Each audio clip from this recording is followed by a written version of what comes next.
बहुत समय पहले नेपाल में एक जगह थी लुम्बिनी। वहां एक बहुत सुंदर जंगल था। उसी जंगल में 563 ईसा पूर्व में एक महान आत्मा ने जन्म लिया। राजा शुद्धोधन और रानी महामाया, जो शाक्य वंश से थे, उनके घर एक बच्चा पैदा हुआ जिसका नाम सिद्धार्थ रखा गया। ये कोई आम बच्चा नहीं था। ज्योतिषियों ने भविष्यवाणी की थी कि ये बच्चा या तो बहुत बड़ा राजा बनेगा या फिर एक महान तपस्वी। राजा शुद्धोधन चाहते थे कि उनका बेटा एक महान सम्राट बने। उन्होंने सिद्धार्थ के लिए सब कुछ अच्छा और आलीशान रखा। उन्होंने ये पक्का किया कि सिद्धार्थ को कोई भी दुहक या तकलीफ न हो। सिद्धार्थ हमेशा महल की दीवारों के अंदर ही रहे।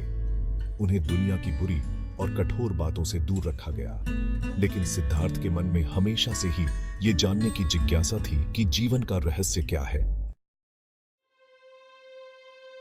सिद्धार्थ बड़े होकर एक अच्छे योद्धा, एक होशियार विद्वान और एक प्रभावशाली राजकुमार बने। उन्होंने हर चीज में महारत हासिल कर ली। वो बहुत स्ट्रांग और बुद्धिमान थे। राजा शुद्धोधन चाहते थे कि उनका बेटा दुनिया के सारे सुख भोगे।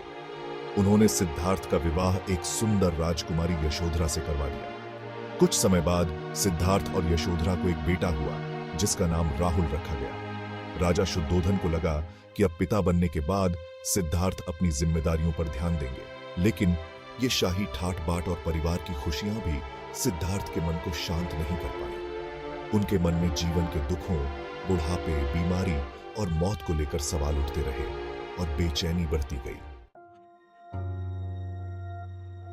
एक दिन सिद्धार्थ अपने सारथी छंदक के साथ महल से बाहर गए।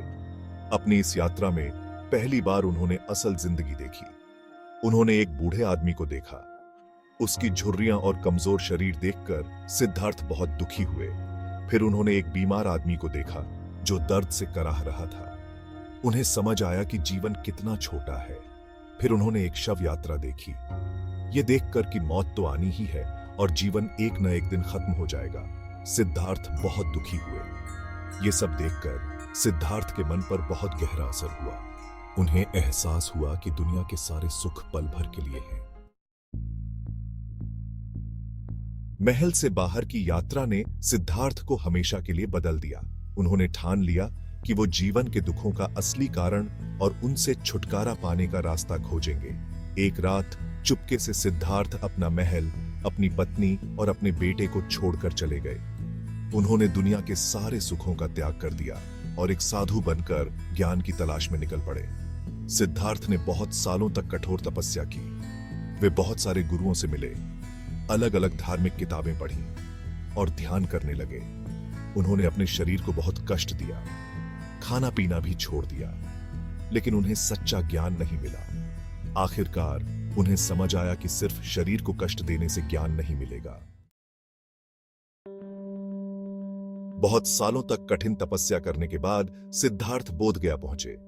वहां उन्होंने एक पीपल के पेड़ के नीचे ध्यान करने का फैसला किया। इस पेड़ को बाद में बोधि वृक्ष कहा जाने लगा। सिद्धार्थ ध्यान में बहुत गहरे चले गए। उन्होंने अपने मन को शांत किया और अपने अंदर झांका। उन्होंने अपने पिछले जन्मों को देखा, जीवन और मृत्यु के चक्र को समझा और दुखों का कारण और उससे मुक्ति का रास्ता खोज निकाला। आखिरकार पूर्णिमा की रात सिद्धार्थ को ज्ञान प्राप्त हुआ। वे बुद्ध बन गए, जो जीवन और मृत्यु के चक्र से मुक्त थे। ज्ञान मिलने के बाद बुद्ध ने अपना पहला उपदेश सारनाथ में दिया। इसे धर्म चक्र प्रवर्तन कहा जाता है।